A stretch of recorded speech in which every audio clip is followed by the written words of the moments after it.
নমস্কাৰ, এই মুহূৰ্তত অসমৰ প্ৰত্যেকগৰাকী জনতালৈ দিবলৈ ওলাইছো ডাঙৰ খবৰ। আজি হৈছে 20 জুন। আজি অসমৰ লাখ লাখ দুখীয়াসকললৈ কেইখনমান চৰকাৰী আঁচনিলৈ দিবলৈ ওলাইছো ডাঙৰ খবৰ। তো যিসকল মানুহে ভিডিঅ'টোত ক্লিক কৰিছে, অনুগ্ৰহ কৰি ভিডিঅ'টো স্কিপ নকৰি প্ৰথমৰ পৰা শেষলৈ চাই থাকিব, কিয়নো এইটো ভিডিঅ'ৰ মাজত কৃষকসকলৰ পৰা আৰম্ভ কৰি মহিলাসকললৈ কেইখনমান গুৰুত্বপূৰ্ণ খবৰ প্ৰদান কৰিম। অনুগ্ৰহ কৰি ভিডিঅ'টোত ক্লিক কৰিছে যদি ভিডিঅ'টো স্কিপ নকৰি প্ৰথমৰ পৰা শেষলৈ চাই থাকিব। লগতে মোৰ চেনেলত নতুন হ'লে প্লিজ চেনেলটো ছাবস্ক্ৰাইব কৰি মোৰ লগত থাকিব। তো বলক ভিডিঅ'টো আৰম্ভ কৰি আজি প্ৰথমটো গুৰুত্বপূৰ্ণ খবৰৰ বিষয়ে বিস্তাৰিত জানি লওঁ। তো আজিৰ প্ৰথমটো গুৰুত্বপূৰ্ণ খবৰ হ'ল PM কিষাণ আঁচনিলৈ। তো যিসকল কৃষকৰ নাম PM কিষাণ আঁচনিত অন্তৰ্ভুক্ত হৈ আছে, সেইসকল কৃষকৰ বাবে ভাৰত চৰকাৰৰ ফালৰ পৰা প্ৰদান কৰিছে এখন বিশেষ আপডেট। তো কি আপডেট প্ৰদান কৰিছে যদি জানিব বিচাৰে তেন্তে অনুগ্ৰহ কৰি ভিডিঅ'টো স্কিপ নকৰি চাই থাকিব। তেতিয়া আপোনালোকক মোবাইল স্ক্ৰীণত দেখুৱাই দিছোঁ। তো আপোনালোকে মোবাইল স্ক্ৰীণত চাব পাৰিছে ভাৰত চৰকাৰৰ ফালৰ পৰা PM কিষাণ আঁচনিলৈ এনেকৈ এখন আপডেট প্ৰদান কৰিছে। তো ইয়াতে কি লিখা আছে পঢ়ি আপোনালোকক বিতংভাৱে বুজাই দিম। তো ইয়াতে লিখা আছে PM কিষাণ সন্মান নিধি যোজনা EKYC কৰণা হোৱা আসান। তো যিসকল কৃষকে PM কিষাণ আঁচনিত আবেদন কৰিছিল কিন্তু PM কিষাণ আঁচনিৰ EKYCৰ কাম এতিয়ালৈকে কৰা নাই, সেইসকল কৃষকে অনুগ্ৰহ কৰি অতি সোনকালে কৰিব লাগিব PM কিষাণ আঁচনিৰ EKYC। তো PM কিষাণ আঁচনিৰ EKYC কৰাটো বাধ্যতামূলক। তো আপোনালোকে যদি এতিয়ালৈকে PM কিষাণ আঁচনিৰ EKYC কৰা নাই তেন্তে নিজৰ নিজৰ অঞ্চলৰ CSC চেণ্টাৰত গৈ কৰিব পাৰিব EKYC। তো EKYCৰ কাম সম্পূৰ্ণ নকৰিলে কিন্তু PM কিষাণ আঁচনিৰ 20 নম্বৰ কিস্তি 2000 টকা নাপাব। লগতে আৰু দুটা মাধ্যমত আপোনালোকে ঘৰতে বহি PM কিষাণ আঁচনিৰ EKYC কৰিব পাৰিব। তো কেনেকৈ কৰিব সেয়াও আপোনালোকক বুজাই দিছোঁ।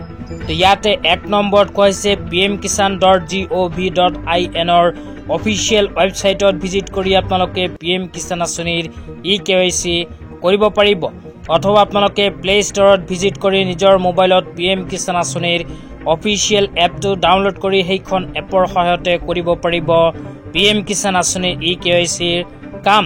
অথবা আপোনালোকে PM কিষাণ আঁচনিলৈ কিবা জানিব লগা থাকিলে 180018015551 এইটো ফোন নম্বৰত ফোন কৰি সবিশেষ জানিব পাৰিব। লগতে অতি শীঘ্ৰে কৃষকসকলে PM কিষাণ আঁচনিৰ 20 নম্বৰ কিস্তি 2000 টকা লাভ কৰিব। তো যিসকল কৃষকে PM কিষাণ আঁচনিৰ 18-19 নম্বৰ কিস্তি ধন পোৱা নাছিল, সেইসকল কৃষকে যদি এইবোৰ কাম কৰে তেন্তে একেলগে 6000 টকা নিজৰ বেংক একাউণ্টত লাভ কৰিব। তেতিয়া আপোনালোকক দিবলৈ ওলাইছোঁ আজিৰ দ্বিতীয়টো খুবেই গুৰুত্বপূৰ্ণ খবৰ। তো আজিৰ দ্বিতীয়টো গুৰুত্বপূৰ্ণ খবৰ হ'ল অৰুণোদয় 3.0 আঁচনিলৈ। তো অসম চৰকাৰে অসমৰ বাজেট ঘোষণা কৰাৰ সময়ত অৰুণোদয় 3.0 আঁচনিলৈ এনেকৈ এখন আপডেট প্ৰদান কৰিছিল। তো অসমত কিন্তু অৰুণোদয় 3.0 আঁচনিৰ কাম পূৰ্ণ গতিত চলি আছে। তো অসম চৰকাৰে অৰুণোদয় 3.0 আঁচনিৰ জৰিয়তে 37.2 লাখ দুখীয়াসকলক প্ৰদান কৰিব অৰুণোদয় আঁচনিৰ সুবিধা। লগতে চলিত জুন মাহত যিসকল মানুহে অৰুণোদয় আঁচনিৰ টকা পোৱা নাই, সেইসকল মানুহে অতি শীঘ্ৰে নিজৰ নিজৰ অঞ্চলৰ পঞ্চায়তত গৈ যোগাযোগ কৰক। তো আপোনালোকে নিজৰ নিজৰ পঞ্চায়তত গৈ যোগাযোগ কৰক যদিহে চলিত জুন মাহৰ অৰুণোদয় আঁচনিৰ 1250 টকা আপোনাৰ বেংক একাউণ্টত সোমোৱা নাই। তেতিয়া আপোনালোকক দিবলৈ ওলাইছোঁ আজিৰ তৃতীয়টো খুবেই গুৰুত্বপূৰ্ণ খবৰ। আজিৰ তৃতীয়টো গুৰুত্বপূৰ্ণ খবৰ হ'ল অসমৰ আশা বাইদেউসকলৰ বাবে। তো আপোনালোকে মোবাইল স্ক্ৰীণত চাব পাৰিছে অসম চৰকাৰৰ ফালৰ পৰা এনেকৈ এখন আপডেট প্ৰদান কৰিছে। ইয়াতে লিখা আছে আশা বাইদেউসকলৰ বাবে সুখবৰ। কেন্দ্ৰীয় চৰকাৰৰ সিদ্ধান্তৰ সহযোগিতাৰে অসম কেবিনেটৰ গুৰুত্বপূৰ্ণ সিদ্ধান্ত।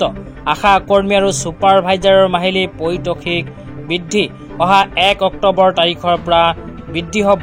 তাৰপিছত কোৱা হৈছে 33,696 গৰাকী আশা কৰ্মীৰ মাহিলী পাৰিতোষিক 3000 টকাৰ পৰা 4000 টকালৈ বৃদ্ধি।